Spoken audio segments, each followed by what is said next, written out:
car lorsque l'absence d'un être vous habite, la terre entière ne suffit à combler le gouffre qu'elle a laissé derrière elle. Alors les couleurs se fanent, la musique se tait.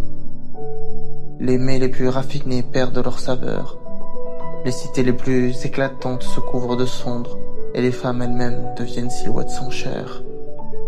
Tout devient fade, vide, inutile. Et l'on finit par se surprendre à formuler ces genres de questions obscènes, à voix basse, comme une faute inexpiable. Qu'est-ce qui me retient encore à la vie? À quoi bon?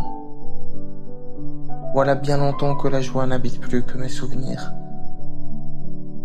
Au commencement, je cherchais qu'à m'arracher à cette souffrance qui s'était faite seconde peau. J'avais beau lutter, me débattre, m'enfuir, je me retrouvais toujours, patiente et implacable. Ainsi ai-je tournoyé des mois durant, errant sans cap, ayant pour seul dessein que l'oubli. Puis, un jour, j'osai lever les yeux, et dans ce simple geste, je découvris que je n'étais pas seul.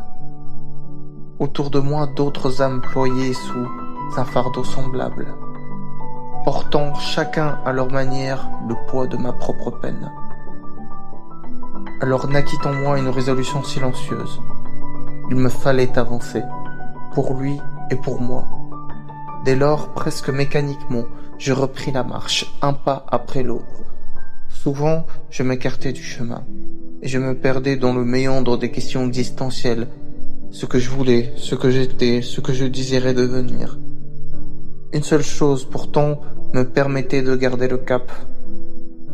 Ma mère, scintillant telle l'étoile du berger dans la nuit. C'est elle qui éclairait ma route, elle qui animait chacun de mes pas. Lorsque tout me semblait flou, confus, c'est elle qui dispersait le brouillard. C'est ainsi alors que je menais ma barque dans ce vaste fleuve qui se nomme la vie. Et pourtant, me voilà aujourd'hui tenté de m'éloigner de cette lumière douce et chaleureuse qui si longtemps a guidé mes pas. Non par ingratitude, mais pour tenter enfin de tracer mon chemin par mes propres moyens. Je ne puis demeurer ce fardeau silencieux qui assiège sans cesse l'esprit de ma mère. Je veux apprendre à m'élever seul, à me tenir droit, sans appui, à n'être qu'à moi-même. Désormais, je souhaite agir, non parce qu'on l'attend de moi, mais